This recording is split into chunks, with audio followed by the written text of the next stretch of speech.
Perkenalkan, nama saya Franciscus Fransungan, nomor NPM 2004040100044, Prodi Manajemen, Fakultas Ekonomika dan Bisnis. Di sini saya akan menjelaskan materi pertemuan yang ke-14, ketahanan nasional. Ketahanan nasional merupakan salah satu konsep kenegaraan Indonesia. Ketahanan sebuah bangsa pada dasarnya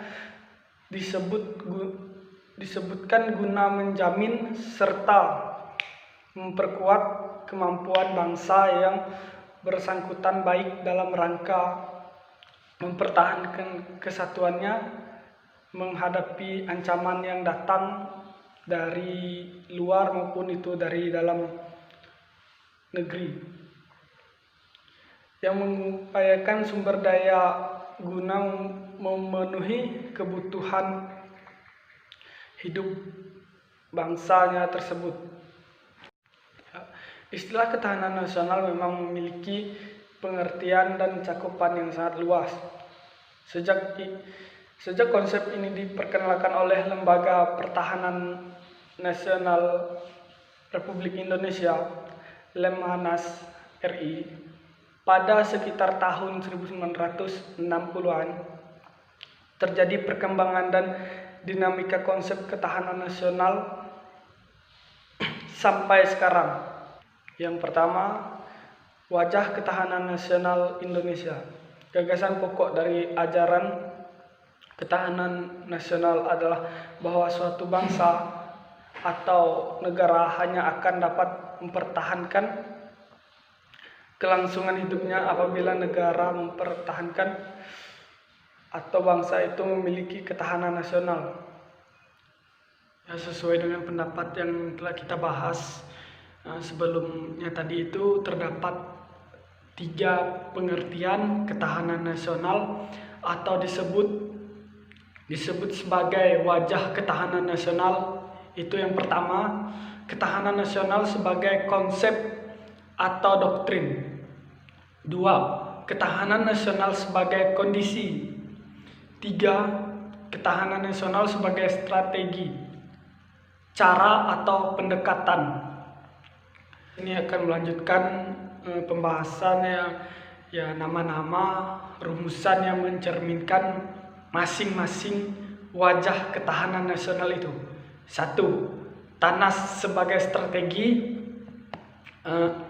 Yang kedua, TANAS sebagai konsepsi. Dan yang ketiga, TANAS sebagai kondisi. Ketiga ini harus disatukan, harus ada salah satu atau bagian-bagian yang menyatukan 3 dari nama-nama yang mencerminkan wajah ketahanan nasional itu sendiri. Ini kita akan pembahasan yang kedua, dimensi dan ketahanan nasional berlapis. Ya, dimensi pertahanan berlapis itu ada beberapa ya di sini: ketahanan diri, ketahanan keluarga, ketahanan wilayah, ketahanan regional, ketahanan nasional. Di sini ketahanan ini bertahap, dimulai dari diri kita sendiri. Setelah itu ke keluarga, bagaimana tahapan-tahapannya, baru itu wilayah, bagaimana cara menyikapinya, dan yang paling sulit itu di bawah. Kenapa hal yang paling dianggap sulit itu di bawah? Karena kalau hal yang sulit masih belum bisa kita lakukan, hal apa kita tidak boleh melakukannya. Makanya kita dibuat tahapan-tahapan, dari hal yang kecil, hal besar sedikit, lebih besar sedikit, dan sampai yang terberat, tantangan-tantangan itu. Apabila kita sudah melewati tahapan-tahapannya, kita akan mampu untuk menanggapi, memahami apa yang sebenarnya diinginkan, apa sebenarnya yang diperlukan oleh negara, oleh bangsa kita itu sendiri. Kita akan lanjut ke bagian B, menggali sumber historis, sosial, politik, tentang ketahanan nasional dan bela negara. Secara historis, gagasan tentang ketahanan nasional bermula pada awal tahun 1960-an di kalangan militer Angkatan Darat, itu disingkat SSKAD, yang sekarang bernama SESKOAD. Sunardi 1997. Masa itu sedang meluasnya pengaruh komunisme yang berasal dari Uni Soviet dan Cina. Pengaruh komunisme menjalar sampai ke kawasan Indochina, sehingga satu persatu kawasan Indochina menjadi komunisme, seperti Laos, Vietnam, Kamboja. Yaitu pada tahun 1990-an terjadi gerakan komunisme di Filipina, Malaysia, Singapura, Thailand. Gerakan-gerakan ini sangatlah mempengaruhi ketahanan nasional yang ada di negara kita. Tetapi dari situ kita bersyukur bahwa Indonesia mampu melewati rintangan-rintangan tersebut. Kita mampu menjalankan, kita mampu melewati tahapan-tahapan yang telah dilaksanakan. Kita mampu menolak hal-hal yang sekiranya merugikan bangsa kita, merugikan masyarakat Indonesia. Di situ kita menjadikan itu sebuah pengalaman untuk kedepannya. Kita tidak boleh menyerah. Pada masa itu kita sangat mengalami yang namanya keterpurukan, mengalami yang namanya kemiskinan karena pemberontakan terjadi di mana-mana. Kehancuran-kehancuran yang baru saja dibangun oleh pemerintah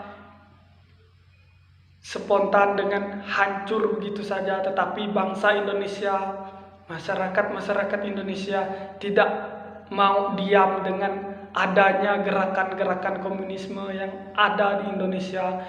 Kita tetap berkeras untuk menolak adanya komunisme di negara kita. Dari situ kita bersyukur, kita patut berterima kasih kepada pejuang-pejuang bangsa kita yang telah rela gugur untuk mempertahankan bangsa kita, negara kita oleh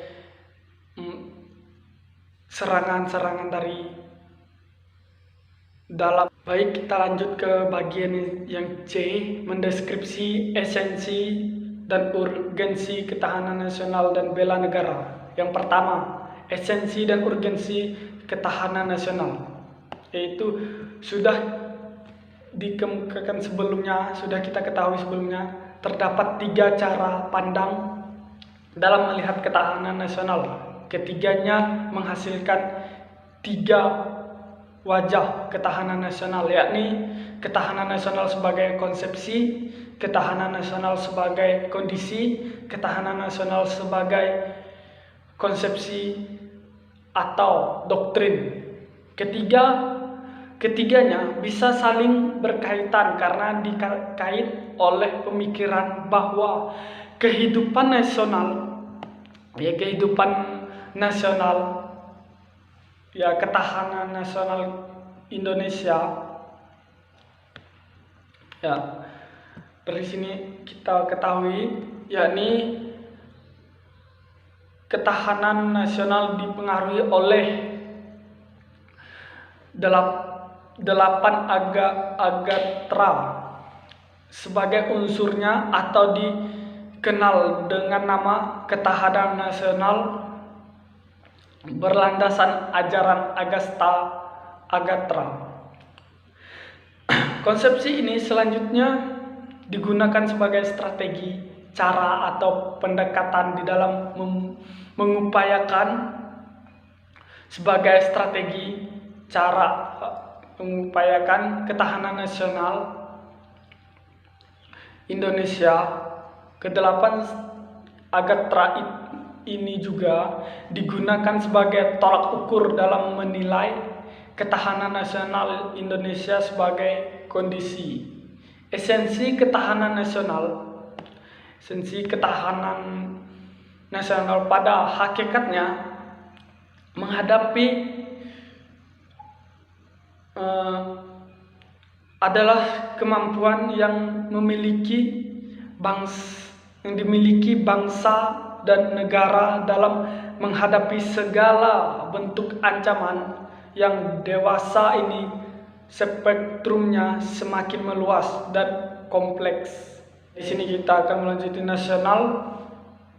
ketahanan nasional, hal-hal yang berkaitan dengan unsur sumber daya alam sebagai elemen ketahanan nasional meliputi satu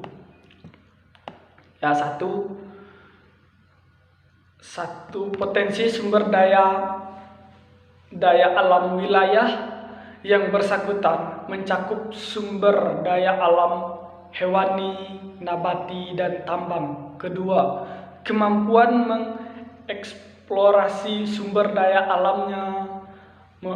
Yang ketiga, memanfaat sumber daya alam dengan memperhitungkan masa depan dan lingkungan hidup masyarakat. Yang keempat, kontrol atau kendali atas sumber daya alam sekitar. Lanjut yang kedua, esensi dan urgensi bela negara. Terdapat hubungan antara ketahanan nasional dengan pembelaan negara atau bela negara. Bela negara merupakan perwujudan warga negara dalam mengupayakan pertahanan dan mengingatkan ketahanan nasional bangsa Indonesia itu sendiri.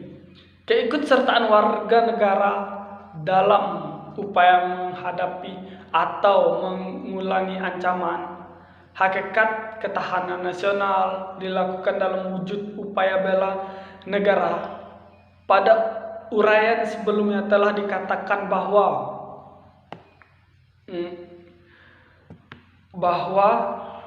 bela negara mencakup pengertian bela negara secara fisik dan non-fisik. Bela negara secara non-fisik ada memanggul senjata dalam menghadapi musuh seperti dunia militer, yaitu kita ketahui dalam dunia militer kita itu ada beberapa angkatan yang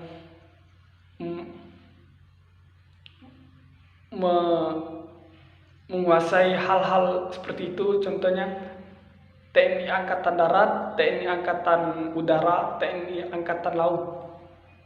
Dan bela negara secara non-fisik ini yang mencakup sangat luas sekali. Yang kita ketahui non-fisik bukan dalam dunia perang, bukan dunia militer, melainkan yaitu banyaknya dasar-dasar dalam pengenalan akan hal-hal dunia militer,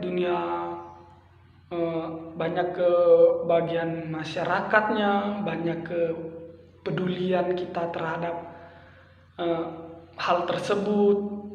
Contohnya seorang guru mengajar di sekolah, yaitu termasuk ketahanan nasional secara non fisik. Kedua lagi, adanya kelompok mahasiswa yang KKN ke pelosok desa, pergi ke tempat-tempat di mana desa atau kampung yang masih jauh dari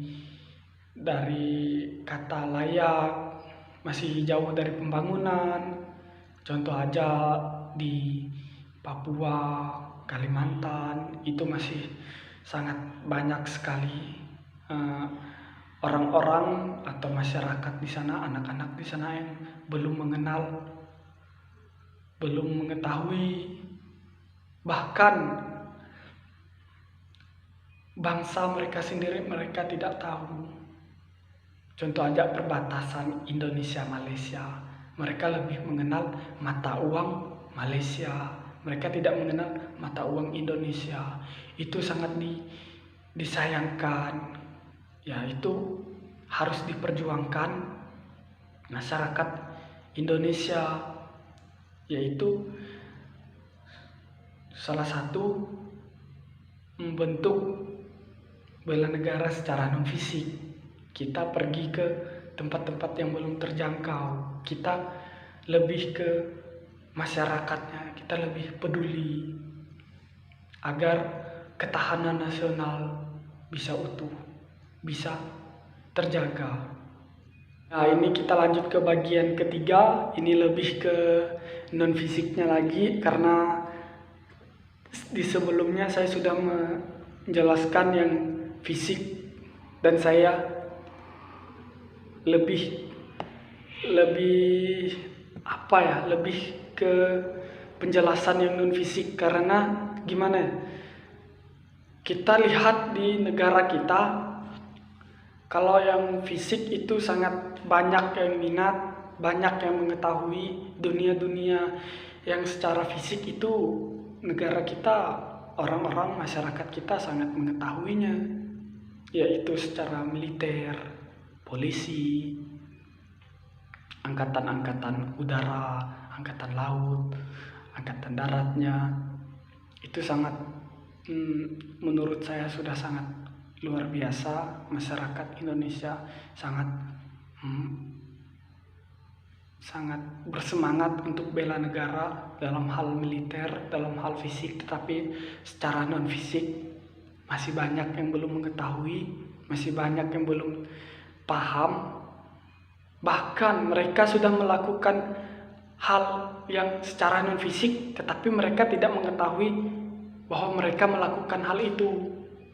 Contoh saja dalam hal pelayanan di desa-desa, di kampung-kampung yang masih ketinggalan, masih jauh dari pandangan pemerintah, masih jauh dari mata penglihatan masyarakat kita. Dari situ kita mengetahuinya.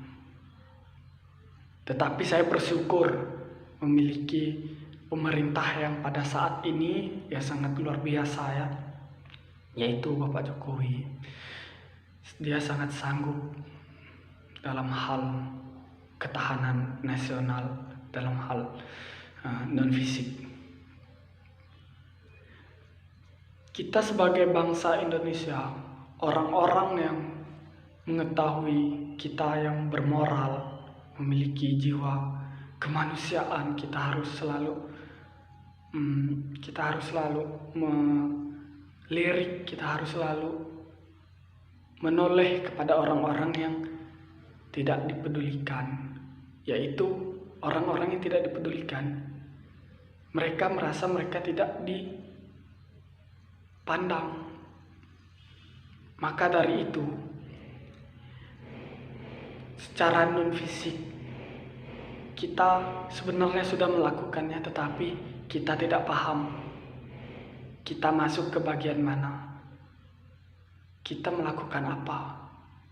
Contoh, kita pelayanan ke tempat-tempat orang di mana orang-orang yang masih ketinggalan. Kita sebagai masyarakat Indonesia yang baik dalam ketahanan nasional, misal kita bertemu sama orang luar negeri, bule bertanya kepada kita hal-hal seperti mencakup Indonesia itu apa, apa sih ini, apa sih simbol ini. Kita bisa menjelaskannya dengan baik. Mereka paham itu adalah kita sudah melakukan ketahanan nasional secara non-fisik. Baik teman-teman, kita akan lanjut ke bagian D, rangkuman ketahanan nasional dan bela negara. Di sini kita akan menggali lagi yang telah saya bahas dari A sampai yang ke C, ya rangkumannya. Yang pertama itu ketahanan nasional dapat dibedakan menjadi 3, yakni ketahanan nasional konsepsi atau doktrin, ketahanan nasional sebagai kondisi. Yang ketiga itu ada ketahanan nasional sebagai metode atau strategi. Ketiga pengertian ini harus saling bersangkutan, harus saling bergandengan. Agar apa? Agar hal tersebut bisa berjalan dengan baik. Keinginan-keinginan yang diinginkan oleh bangsa Indonesia itu bisa berjalan dengan semestinya. Kita lanjut lagi bagian kedua, ketahanan nasional sebagai konsep adalah konsep khas bangsa Indonesia sebagai pedoman pengaturan penyelenggaraan bernegara dan dengan berlandaskan pada ajaran Astagatra ya. Ketahanan nasional sebagai kondisi adalah kondisi dinamis bangsa Indonesia yang berisi keuletan dan daya tahan. Bangsa Indonesia berisi keuletan dan daya tahan. Ketahanan nasional sebagai penyelesaikan masalah dan ancaman bangsa melalui pendekatan Astagatra. Kita lanjut lagi yang bagian ketiga. Inti dari ketahanan nasional Indonesia adalah kemampuan yang dimiliki bangsa Indonesia dan negara dan menghadapi Astagatra, bentuk ancaman yang membuat negara kita, bangsa dan masyarakat kita semakin dewasa dalam hal spektrumnya semakin luas dan kompleks, baik dalam bentuk ancaman militer maupun non-militer. Kita lanjut lagi, kegiatan pembelaan negara pada dasarnya merupakan usaha dari warga untuk mewujudkan ketahanan nasional. Bela negara adalah sikap di mana tindakan warga negara yang teratur, menyeluruh, terpadu dan berlanjut yang dilandasi oleh ciptaan pada tanah air. Salah pengucapan. Tanah air dan kesadaran hidup berbangsa dan bernegara itu sangatlah penting.